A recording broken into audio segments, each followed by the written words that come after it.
Hello, welcome. Okay, so the other day I got to film a live band. I got to film Cav in the dunes. It's the first. I've honestly been thinking for the last 2 days because I thought I might put this video out there and like title is "What's it like filming a band now after COVID?" And I've been lucky enough to film bands for nearly 20 years now. And like I've filmed some of the stuff all the way around the world. One of my favourite things I've ever filmed is Joe Ott in Spain. Just sat next to us and started busting out this. I'm being honoured enough to like film some great bands in the northeast and have some great friends who are very talented magicians, magic tricks. And I hadn't filmed. I was trying to think what was the last thing I'd filmed live, and it was possibly a buskers because there was a couple of buskers after I got back from New Zealand, just before the lockdown hit. I got to film Steve Pledger as well at the HMV show. But it's been nearly 2 years. It's easily been nearly 2 years, and man, like. I went down, and it's weird. This is me, like, obviously not just talking about like filming bands in general, because like it's weird filming bands. It's not what it used to be. It's like everyone's got a phone now. Everyone wants to get a picture.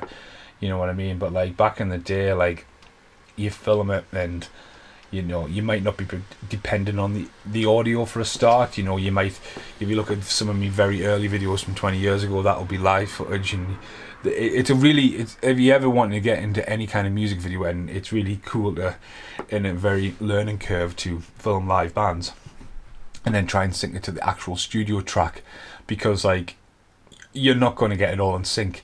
The band's never going to play in time unless they're playing the mime in it, you know what I mean? But like you're never going to get that, so you have to compromise, and you have to make decisions, and then decisions is something like you may naturally not know, but like it'll create a craft and a style of your own style of videos, you know what I mean? You'll find angles and you'll put angles in, and then you think, does it work? Then you watch it back and you think, oh, that did work.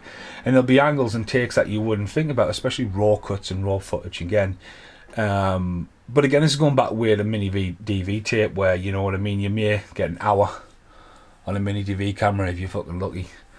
I'd recently just seen some Laconia footage from 2005, I would say 2005 actually. And it's dark, it's Trillions. Trillions is always dark. As much love as I've got for Trillions as a venue, and like so many memories from there, I hate Trillions because like you got the stage and you've got the walkway, and people don't give zero fucks in Trillions about walking past. And that's one of the things about filming bands live, because like you can do it, and like you try to do the best possible, and you want the best takes, and like people won't care. Like crowd are there, and again, you can't be selfish about it because people are there to see the band, but then you will get people who are not there to see the band. You get the people who come to see the band, you get the people who are there for a drink. And I remember like vividly New Year's Eve, and I was filming Mitch, Matty and Ryan and the Travs. Packed. It's New Year's Day, packed, fucking packed. And I was down, I had 2 cameras and I was filming like that, and this woman sat on my shoulder, and she was like, "Way," and all the lads just looked at me like that, and like they didn't break rhythm or anything like that. I didn't break focus. I didn't, you know what I mean? Everyone thought she was a dick. Like everyone around it, and like I remember the lad saying to us, "How did you not do something there?" And I said, "You didn't want to fucking ruin the take." And like you watch the footage back, and you wouldn't even realise she was sitting on my shoulder. Fair enough, she was absolutely rubbing her butt in my face and all that. But like that comes from filming stuff, and you're like, you start filming, and it's like, there'll be hours and fucking hours of footage in my archive where the set will start off good, band makes a mistake, or I make a mistake, or like someone walks and stands in front of the fucking camera, not aware, just like I'm there to watch the gig, I don't give a fuck about anyone else, do you know what I mean?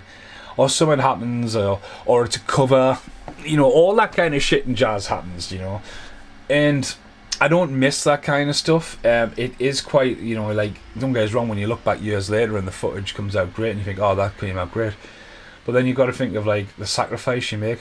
on that kind of stuff. You know what I mean? You stand in beer. You know, people bump into you. People drop drinks on you. You know, people really try to get a shot. It gets fucking messy, man. But I don't ever regret filming all that kinds of stuff. I've been very lucky filming bands all over the place. I mean, I recently had a rant on camera about the box of albums and filling up my statue Paul of some of my favourite bands I know and work with and music I use, and a lot of them are met through just filming gigs, you know. Sounds, you know, it's again venues, sound, quality, it's you just never know. But again, like talking about the little rooms, I knew where the Clooney was, and like I wasn't aware where the little rooms were, but I was aware that both Cav and Mitch have gigs. I mean, Mitch had a gig last night at the little rooms. I actually see right into Mitch's bedroom there. His blinds are still shut, so he must have had a late one last night. But I'd never been, you know, the doors there, you go in, and every time you go into a venue you try to think about where's your best spot, but then it's not just the best spot to film, it just depends on the band setup. So, you know, it's like the other night, it's such a small room, and then you talk about COVID, and I'm still aware of COVID. I wore a mask. I mean, at the end of the day, I probably will wear a mask in future because I've smoked for a long time, and like I've been quit smoking now for these 6 years, and I think just having the mask over you when you're near the camera, it helps as well, because you can get heavy breathing, you can get out of breath, especially if it's warm, especially when it's so loud as well, and you get disorientated. It can happen, and it can also happen as well as like you're staring through the lens and you're looking there, and the band's there, and your mind's working overtime because your awareness, you're looking at the screen, you're checking your focus and all that, and you're shot, and like it's always weird as well where, for example, the Dunes the other night, I'm not really familiar with their music. I know they're a local band, but like, right, he's the singer, he's the bass player, he's the drummer, and you're trying to like, right, you try to use your instinct to go, right, it might be a drum solo here, the bass, and you're flowing around the room, and you just try to, you capture it, because you can't just do that because the focus is going to go, or you know, I like the smooth, like, you know, pulling zoom and all that and getting in close, and it's just hard. And like I remember going down and like getting on my knees and filming, and like people are like, you know, all right, he's filming, leave him alone.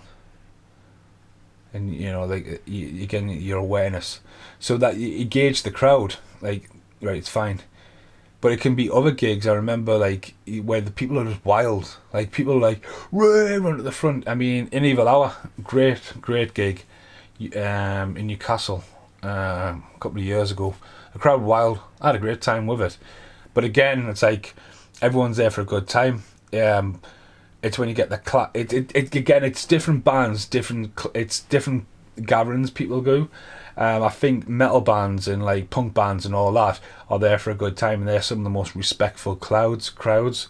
You know what I mean? So go, right, it's been filmed, I want to be in on it, you know what I mean? But don't worry, I'm not going to let you come in. And then, you know, just respect the Mitch and all that. But when you go and see like the kind of people Mitch comes in, they stand solid like statues, and they won't get out your way, or they'll come and stand right in front of you, and you're trying to get the best shot possible, and you're like,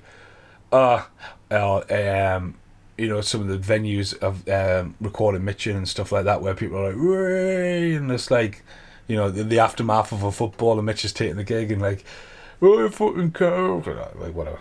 But yeah, I remember, you know, being very cautious. I mean, I'm surrounded by people all the time.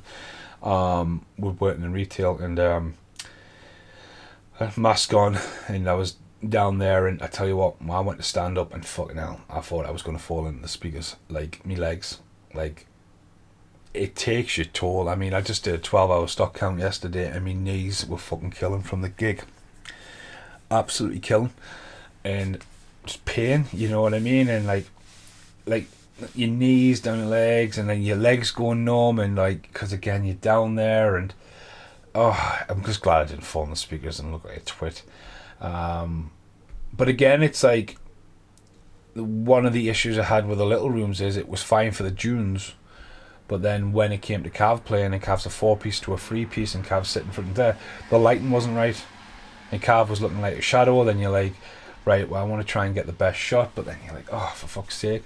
Then I was holding the camera up like that, and then you get above the crowd, you get the surveillance of the room, and then you can zoom in, and it's difficult filming like that. I mean, if you watch the Dunes, it's 11.5 minutes, and I'm like that.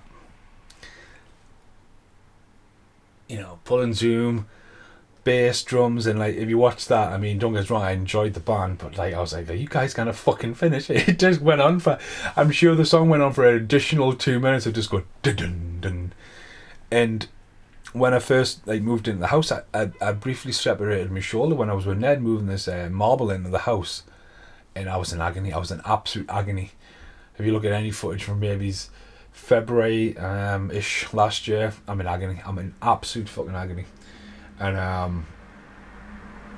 I was just like, I had to stand against the wall. It was like, Ollie came in.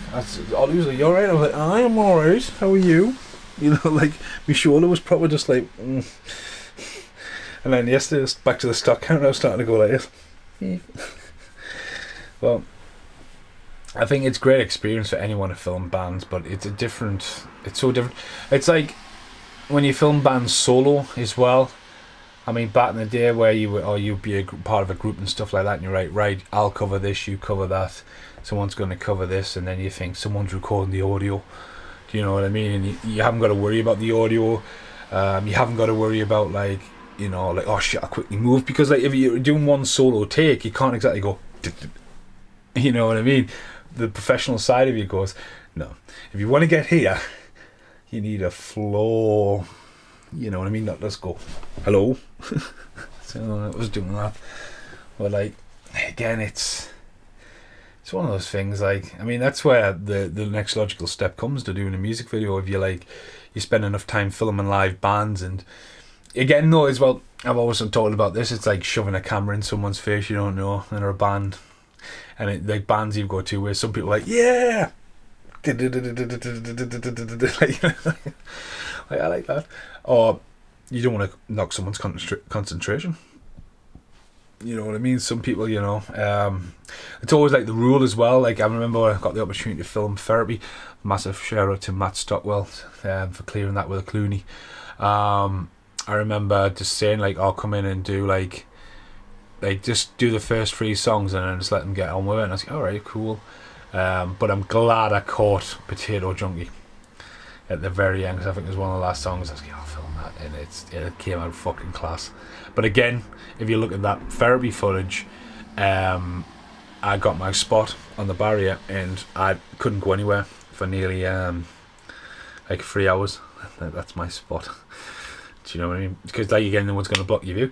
It's like, another thing as well, like, you can go to a venue and you can go, right, this is going to be my spot to film. Again, go back to the solo thing. And fucking hell, man, someone will just come as soon as the band starts and stand right in front of you. And you've waited this entire time. And you go, oh mate, I'm here for the game. It's because like they've been at the bar in the full of you. It always happens. It fucking always. It's a good job. I'm not a short guy and just kind of go, can you fucking move? I'll be very polite and professional about it. But if anyone gives a shit, I'm like, dude, I'm here to film the band. Do you know what I mean? Like, come on. Just, I know you're here for a good night. Have a good night, mate. Do you want a pint? Do you know what I mean? But it's like, when you go to see, it's weird for me personally, because like the Fever 333 footage, I couldn't ask for that to come out any better, but it's kind of like going to a venue and not filming it. It's weird for me. It's really weird. I mean, I went to see Def Leppard live, and I went and I took Casper's wife because Casper wasn't well, and he begged us to take her. I've got no problem. I think I probably like Alison better than Mark, to be honest with you, but it was just before lockdown, but it was just, I'm a big fan of Def Leppard, especially Hysteria, and it was a Hysteria tour, but like I was kind of pushing him to go, I was even get yourself out, because he wasn't well. I was like, get yourself going, but I ended up going anyway, and it was one of the best gigs. But like, I was sitting like I am now, and the band was there. And there's a few clips and bobs on my phone, but you know what I mean, the experience, like the live, I mean, it's something I'd be interested in doing, but I don't think I would have the patience to like just be a part of a unit filming live stuff. You know what I mean? I'm too, like the cameras are like powering around. But what this video is about, though, filming bands in 2021. I'll do it for Mitch. I'll do it for Matt, the guys. I'll do it for Cav, but I'm not going to be running around filming bands anytime soon. I've got a few potential HMV shows, which I'm only going to do if I feel comfortable doing them. I need, my body, it's just out of shape for like lockdown, like the strain on your arms and stuff like that. But it's scary. It's great to see the world rebooting, but how do I feel about filming a band like that? It's been a couple of days now. I feel fine. I'm knackered from the Stockhound kind of stuff. I mean, I went from working an early shift to going to the Newcastle film a gig, back to do a whole Saturday and a 12-hour shift yesterday. Today I'm just like, and I feel the gig. I just don't know how I would feel about bigger venues filming. I'm going to see Bring Me the Horizon in a few weeks' time down Sheffield, and I'm like, right, I'll go and see the show and enjoy it and be aware, be aware of what's going on, because Brittany will be like, rah! I'll be like, right, calm down. Yeah. There'll be no outtakes for this. This is me just having a rant about filming. As I say, check out the Dunes and Cav footage. It's called The Camera's Last Gig. The over camera, what's broke. But again, it's, as I say, I would never film a gig on this camera. It's going back to the cameras, unless it's like locked down and filming, because the audio needs jacking in. You fucking trip over wires and shit. You know what I mean? There's loads of things that can go wrong. But I do highly, anyone who wants to get in any kind of music video, it's worth filming bands raw and wild, and then trying to put it to the actual track and trying to make it work just for your own, not for the band or show anyone. Just again, you learn more from doing that.